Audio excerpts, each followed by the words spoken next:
Hello दोस्तों, स्वागत है आपके अपने YouTube channel MS physics classes में। दोस्तों, आप लोग कैसे हैं? ठीक होंगे? मैं भी ठीक हूँ। ठीक है दोस्तों, तो आज आपका टॉपिक है to find out mass by gravity. Gravity के द्वारा हम मास को कैसे फाइंड आउट करें। ठीक है दोस्तों, आप लोग का अगला टॉपिक है आज एक्सेलरेशन ड्यू टू ग्रेविटी। ठीक है दोस्तों, on the surface of earth. Earth के सरफेस पे हमको एक्सेलरेशन ड्यू टू ग्रेविटी कैसे होता है, वो आप लोग को कितना होता है, उसका मैग्नीट्यूड कितना होता है, मैं आप लोग को हर चीज डील करके बताऊंगा। तब तक में आप मेरे नए व्यूअर हो तो आप प्लीज मेरे चैनल को सब्सक्राइब कर लो, बेल आइकन को दबा लो ताकि कि मेरे वीडियो का ऑल नोटिफिकेशन आप तक सबसे पहले पहुंचे। ठीक है दोस्तों, तो चलिए मेरे वीडियो के अंत तक बने रहिए और मैं आप लोग को सबसे पहले to find out of mass by gravity, gravity के द्वारा मास को कैसे डिफाइन करेंगे मैं आप लोग को वो डील करूंगा। उसके बाद acceleration due to gravity on the earth surface. Earth surface पे ग्रेविटी का मैग्नीट्यूड, ग्रेविटेशनल एक्सेलरेशन का कितना मैग्नीट्यूड होता है मैं वो बताऊंगा आप लोग को। और समय बचा तो आज आप लोग का ग्रेविटी ये बताऊंगा एक्सेलरेशन ड्यू टू ग्रेविटी का कैलकुलेशन करके। आप लोग जानते हैं जी का वैल्यू होता है 9.8 मीटर पर सेकेंड स्क्वायर, तो वो कैसे होता है मैं आप लोग को हर चीज आज डील करके बताऊंगा। ठीक है दोस्तों, तब तक मैं आप लोग मेरे वीडियो के अंत तक बने रहिए। ठीक है दोस्तों, चलिए मैं आप लोग को कैलकुलेशन पे ले जाता हूं। तो चलिए दोस्तों, हम लोग आज का टॉपिक है हम लोग को to find of mass by gravity. तो ग्रेविटी के क्या है, गुरुत्व के द्वारा द्रव्यमान ज्ञात करना। दोस्तों, हम लोग जानते हैं कि ग्रेविटेशनल फोर्स जो है दोनों ऑब्जेक्ट के मास पे डिपेंड करता है। ठीक है दोस्तों, तो दोनों मास के ऑब्जेक्ट पे डिपेंड करता है। दोस्तों, ऐसा कौन सा हम लोग चीज पकड़े कि उसका मास फाइंड आउट हो जाए। ठीक है दोस्तों, तो हम लोग यहाँ पे लिखिए, चूंकि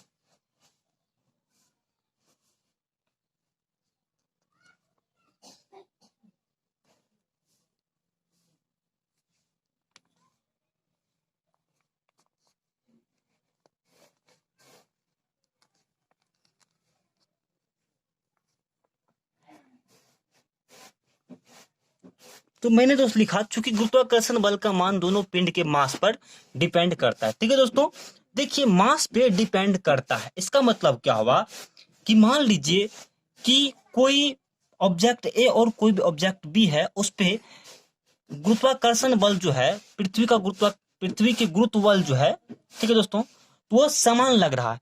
तो यहां से मेन थ्योरम हम एक चीज लिखते हैं आप लोग को लैंग्वेज में कि देखिए उतना लेंदी नहीं जाना है, शॉर्ट में सीखिए। ठीक है दोस्तों, तो ये और आप लोग के लिए सबसे पहले 9th के लिए तो हाई है। उसके बाद ITI का जो एंट्रेंस देने के लिए जा रहे हैं, पॉलिटेक्निक का जो देने जा रहे हैं, उसके बाद BHU का जो देने के लिए जा रहे हैं आप लोग। ठीक है दोस्तों, उसके बाद स्पेशल रूप से नेवी MRSSR के जो एग्जाम एंट्रेंस देने के लिए जा रहे हैं, तो उसके लिए ये मेन इंपॉर्टेंट टॉपिक है। ठीक है दोस्तों, ये दोनों टॉपिक तो मैं आप लोग को डील कर रहा हूँ। सबसे पहले आप एक थ्योरम देखिए, अगर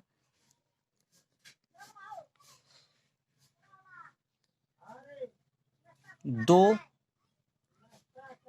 पिंड का द्रव्यमान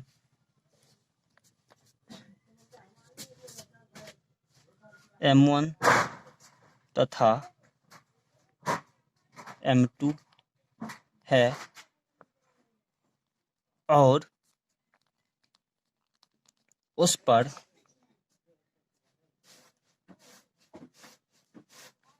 पृथ्वी के द्वारा समान बल लग रहा है तो दोनों का द्रव्यमान समान होगा। इसको आप लोग दोस्तों गांठ बांध लीजिए, इस टॉपिक को आप लोग गांठ बांध लीजिए, इस टॉपिक को गांठ बांध लीजिए, इसको स्टार बनाइएगा आप अपने कॉपी में। बहुत इंपॉर्टेंट टर्न है ये दोस्तों, बहुत ही।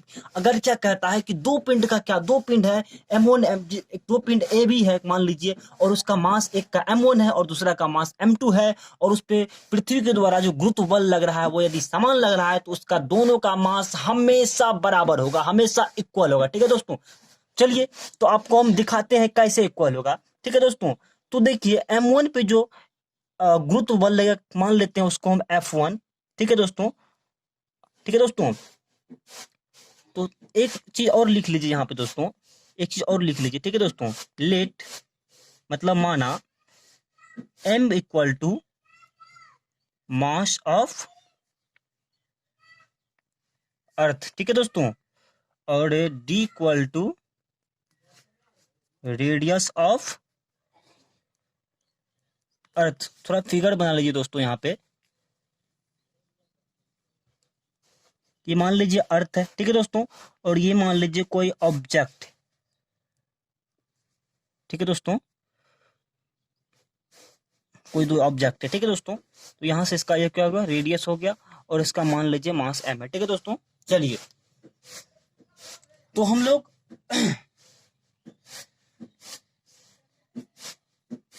चलते हैं आगे। ठीक है दोस्तों, चलिए तो इस पे मान लेते हैं M1 पे क्या फोर्स लग रहा है, M1 पे F1 फोर्स लग रहा है, वो कितना होगा, GM M1 by D square, and और M2 मास जो B ऑब्जेक्ट है उस पे जो फोर्स लग रहा है वो लग रहा है GM, तो ये तो मास है अब अर्थ है, दोनों के लिए समान रहेगा, और दूसरे पार्टिकल पे लग रहा है तो M2 पे लग रहा है bye D square.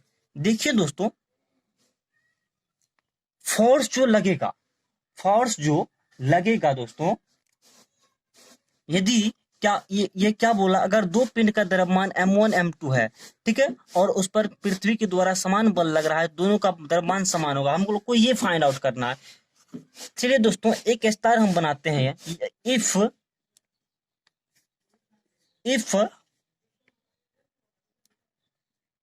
Force act on the object, दो ऑब्जेक्ट पे आर इक्वल, यदि क्या होगा, फोर्स एक्ट करेगा दोनों ऑब्जेक्ट पे इक्वल, तो क्या होगा, F1 इक्वल टू F2 होगा। ठीक है दोस्तों, दोनों को हम मिला देते हैं। ठीक है दोस्तों, तो चलिए GM1 by D square equal to GM2 by D square, ये GM कटा, ये GM कटा, D से D कटा, क्या बचा दोस्तों, M1 इक्वल टू M2, अर्थात हम लोग को मास फाइंड आउट हो गया। ठीक है दोस्तों, तो इस थ्योरम को आप लोग याद रखेंगे कि अगर दो पिंड का द्रव्यमान M1 तथा M2 है, ठीक है दोस्तों, और पृथ्वी के द्वारा समान बल लग रहा है, कोई चीज पे गुरुत्व बल समान लग रहा है, तो वो दोनों पिंड का द्रव्यमान समान होगा तभी। क्योंकि देखिए दोस्तों, गुरुत्व बल जो लगता है, ठीक है दोस्तों, गुरुत्व बल जो लगता है वो ओनली डिपेंड मास पे ही करता है, जिसका मास जितना अधिक उस पे उतना अधिक गुरुत्व बल लगता है। ठीक है, और जिसका जितना कम उस पे उतना कम गुरुत्व बल लगता है। ठीक है दोस्तों, तो अर्थात ये टॉपिक को आप लोग याद रखेंगे। अगर दो पिंड क्या है द्रव्यमान, यदि अगर दो पिंड का क्या है द्रव्यमान सेम रहेगा, उस पे हमेशा क्या रहेगा, तो यहां से आप लोग एक नोट बना लीजिएगा दोस्तों, मैं लिख देता हूं, अगर दो पिंड का द्रव्यमान समान होगा तो उस पे गुरुत्व बल भी समान होगा, एंड वाइस वर्सा। दोस्तों वाइस वर्सा का मतलब है, ये कह रहा है अगर दो पिंड का द्रव्यमान समान होगा तो उस पे गुरुत्व बल भी समान होगा। वाइस वर्सा का मतलब हुआ यदि दो पिंड का लगने वाले गुरुत्व बल समान है तो उसका क्या होगा, मास भी दोनों पिंड का समान होगा। चलिए दोस्तों, अब अपना अब हम लोग चलते हैं अगले टॉपिक पे। उस टॉपिक का क्या नाम है, चलिए अगले टॉपिक पे चलते हैं।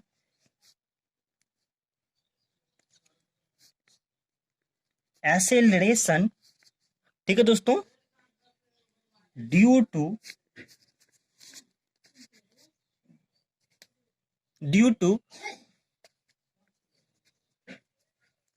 Gravity on the surface of earth. ठीक है दोस्तों, चलिए हम लोग इसका हिंदी भी लिख लीजिए दोस्तों आप लोग। पृथ्वी के सतह पर गुरुत्वीय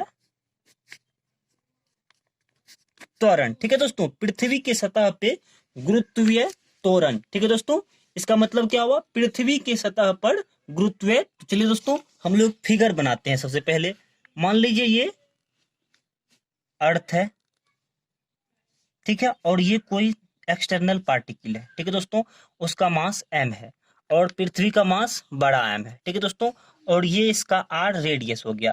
रेडियस मानिए जाओ, दो पार्टिकल के बीच का डिस्टेंस मानिए, बात बराबर है। ठीक है दोस्तों, तो हम लोग क्या मानते हैं, पहले मान लिख लीजिए यहाँ पे, let m equal to mass of earth, m बराबर मास ऑफ ऑब्जेक्ट, या डी माने हम लोग रेडियस ऑफ अर्थ। ठीक है दोस्तों, चलिए ये हो गया। अब हम लोग क्या जानते हैं, पृथ्वी तथा वस्तु के बीच जो लगा गुरुत्वाकर्षण बल होता है वो क्या होता है, तो वो होता है Gm1m2 बाय आर स्क्वायर या डी स्क्वायर, डिस्टेंस का स्क्वायर होता है। ठीक है, तो हम लोग यहां लिख लीजिए, वी नो डेट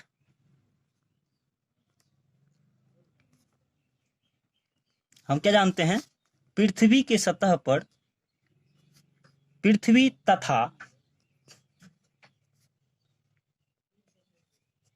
वस्तु के बीच लगा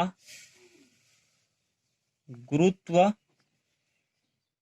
बल क्या होता है दोस्तों, वो होता है जी एम, और जिस वस्तु पे लग रहा है उसका मास, बट उसका रेडियस का स्क्वायर। हम मान लेते हैं समीकरण 1। ठीक है दोस्तों, अब चलिए हम चलते हैं, तो इसके द्वारा इस पे कितना लग गया, ये फोर्स लग गया। अब हम चलते हैं कि यदि सरफेस क्या हो, सरफेस पे, और दोस्तों क्या हो गया यहाँ पे, पृथ्वी तथा वस्तु के बीच क्या लग रहा है, गुरुत्व बल। इसके कारण जो एक्सेलरेशन जनरेट होगा उसे क्या क्या कहेंगे हम, गुरुत्वीय त्वरण कहेंगे। ठीक है दोस्तों, तो चलिए अब हम मानते हैं, यदि पृथ्वी के सतह पर गुरुत्वीय त्वरण जी हो, तो क्या होगा, फ्रॉम देन, तो फ्रॉम न्यूटन्स सेकेंड्स लॉ। तो ठीक है दोस्तों, तो यदि क्या कर रहा है, पृथ्वी की सतह पे त्वरण गुरुत्वीय त्वरण जी हो, तो हम क्या करते हैं, अब चलते हैं from Newton second law, second law से हम लोग चलते हैं। तो हम लोग सेकेंड लॉ एक्चुअली क्या जानते हैं कि कोई पार्टिकल, कोई ऑब्जेक्ट पे जो है फोर्स एक्सटर्नल एक्ट किया, तो वो rate of change of momentum के समानुपाती होता है, अर्थात संवेग में दर के समानुपाती होता है। मतलब कि जो बाहर से फोर्स लगता है, तो हम लोग डेरिवेट करके हम लोग कितना आता है, वो आता है M F equal to M A. ठीक है दोस्तों, वो कितना आता है, F M equal to F A. तो देखिए दोस्तों, हम लोग को आता है F equal to M A, लेकिन हम लोग यहाँ पे हम लोग क्या कह दिया, यदि पृथ्वी की सतह पे गुरुत्वीय त्वरण जी हो, तो जी होगा जब दोस्तों, तो एम जी में बदल जाएगा। ठीक है दोस्तों, इसी को हम लोग कहेंगे, इसी को क्या कहेंगे हम लोग, इसी को, ये देखिए आप, एक पहले वीडियो में मैंने बताया था, यदि मास में गुरुत्वीय त्वरण से गुना कर देते हैं तो वो क्या बन जाता है, भार बन जाता है। और यही बल, ये बल जो है, यही बल कहलाता है गुरुत्व बल। गुरुत्व बल, अब गुरुत्व बल कितना होगा, इसको एफ से डिनोट करेंगे और इसके बराबर हो जाएगा एम जी। ठीक है दोस्तों, इसको इक्वेशन 1 मानते हैं। अब हम चलते हैं फ्रॉम इक्वेशन 1 एंड 2 दोनों को एफ है, एलएचएस बराबर है, दोनों का एलएचएस बराबर है। ठीक है दोस्तों, दोनों का क्या है, एलएचएस बराबर है तो एलएचएस बराबर ही होगा। ठीक है दोस्तों, तो चलिए जी एम छोटा M upon D square equal to M G, ये एम से ये एम जी कट्टी।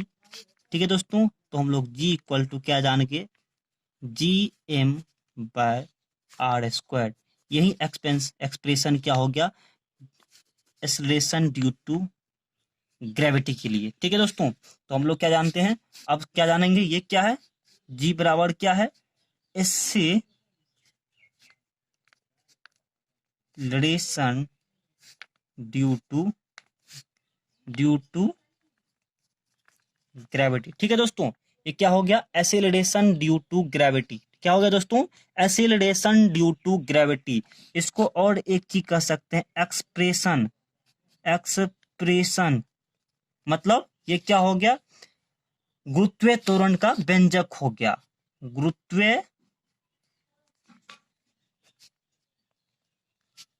त्वरण का व्यंजक हो गया। ठीक है दोस्तों, तो देखिए दोस्तों, ये हो गया हम लोग को गुरुत्वीय त्वरण का व्यंजक हो गया। ठीक है दोस्तों, तो चलिए अब ये गुरुत्वीय त्वरण डिपेंड किन किन बातों पे करेगा, मैं उसको जान लेता हूं। ठीक है दोस्तों, डिपेंड किन किन चीज पे करेगा, तो मैं एक स्टार बनाता हूं आप लोग के लिए, जी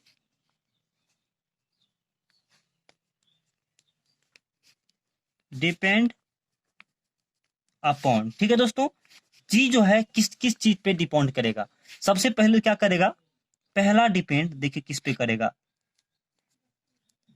मास ऑफ अर्थ। दूसरा डिपेंड करेगा रेडियस ऑफ अर्थ। देखिए दोस्तों, अब मास ऑफ अर्थ कैसे डिपेंड करेगा, मान लीजिए कि ग्रेविटेशनल कभी हम मेजर कर रहे हैं उसके इक्वेटर से या सेंटर से, तो उस समय उसका मास चेंज होता है। ठीक है दोस्तों, अब मान लेते हैं रेडियस पे कैसे डिपेंड करेगा। दोस्तों आप लोग यहाँ देखिए, ये रेडियस हुआ, ये इसका सेंटर हुआ, और ये इसका इक्वेटर हुआ, ये उसका पॉल हो गया। ठीक है दोस्तों, तो यदि हम पॉल पे जी मेजर करेंगे तो देखिए ये चिपटा है, हम लोग जानते हैं पॉल पे क्या होता है, सबसे अधिक होता है ग्रेविटेशनल। क्यों, क्योंकि उसका चिपटा है, उसका डिस्टेंस देखिए, हमने यहाँ बताया। देखिए ग्रेविटेशनल एक्सेलरेशन जो है, जब रेडियस बढ़ेगा तो ये घटेगा, या यदि ये घटेगा तो ये बढ़ेगा। तो देखिए ये पॉल है, पॉल पे क्या होता है, रेडियस घट जाता है, चिपटा होता है। क्योंकि देखिए हम लोग यदि पृथ्वी को एक गोला माने तो जी का जो मान होगा, छोटा जी का, हर जगह समान होगा। लेकिन पृथ्वी तो एक गोला की तरह है नहीं, पोल पे क्या होता है, चिपटा होता है, इक्वेटर पे क्या होता है, मतलब फैला होता है। इसलिए क्या होता है, जी का मान अलग अलग डिफरेंट करता है। ठीक है दोस्तों, तो जी का मान, सबसे पहले जी का मान क्या होता है, विषुवत रेखा इक्वेटर पे क्या होता है, सबसे कम होता है, सेंटर पे 0 होता है। ठीक है दोस्तों, और ये जो है पोल पे सबसे ज्यादा होता है। ठीक है दोस्तों, अभी मैं आप लोग को नोट बना, तो दोस्तों चलिए अलग अलग जगह जो जी का मान होता है वह क्या होता है, अब हम लोग वो स्टार को समझते हैं। ठीक है दोस्तों, तो देखिए हम लोग आगे आप लोग को बताया था कि gravitational acceleration due to gravity के कारण जो ये होता है एक्सेलरेशन, वो होता है G M but R square. ठीक है दोस्तों, तो देखिए ये तो कांस्टेंट है, यूनिवर्सल ग्रेविटेशनल कांस्टेंट, ये भी कांस्टेंट है। यदि मेन रूप से देखा जाए तो सिर्फ आर पे डिपेंड करेगा, मैंने उधर लिखा कि मास पे भी डिपेंड करेगा, रेडियस पे भी डिपेंड करेगा, लेकिन मेन रूप से देखा जाए दोस्तों तो आर पे डिपेंड करेगा। ठीक है दोस्तों, तो चलिए अब हम चलते हैं कि किसका मान कहां पे क्या होगा। तो देखिए जी का मान सबसे ज्यादा पोल पर होगा, पोल मतलब ध्रुव पर होता है। ठीक है, दूसरा पॉइंट चलते हैं, जी का मान केंद्र मतलब सेंटर पर 0 होता है। तीसरा, जी का मान विषुवत रेखा मतलब दोस्तों इक्वेट सॉरी दोस्तों इक्वेटर पर सबसे कम होता है। ठीक है दोस्तों, वीडियो बहुत लेंदी हो गया दोस्तों। ठीक है दोस्तों, तो मैंने आप लोग को बताया था कि जी का वैल्यू कैलकुलेट करके बताऊंगा, लेकिन दोस्तों ठीक है, मैं अगली वीडियो में आप लोग को जी का वैल्यू कैलकुलेट करके बताऊंगा, उसके बाद आर्किमिडीज का सिद्धांत बताऊंगा। ठीक है दोस्तों, तो मेरे चैनल के साथ आप लोग बने रहिए और मेरे चैनल को सब्सक्राइब करते रहिए। और यदि आप लोग मेरे नए व्यूअर हैं तो सबसे पहले आप लोग मेरे चैनल को सब्सक्राइब कीजिए, लाइक कीजिए, कमेंट कीजिए, सब्सक्राइब कीजिए, ताकि एक मेरे अंदर का फीलिंग जगे कि नहीं, जो कर रहा हूँ कुछ अच्छा कर रहा हूँ, या यदि कुछ बुरा कर रहा हूँ तो आपके लिए प्लीज कमेंट बॉक्स खुला है, कमेंट बॉक्स में मैसेज कमेंट कर सकते हो। ठीक है दोस्तों, तो ठीक है दोस्तों, आप मेरे चैनल को आगे शेयर कीजिए, सब्सक्राइब कीजिए। ठीक है दोस्तों, इसी के साथ मैं अपना वीडियो को इसी की तरह अंत करता हूं। तो best of luck, thank you.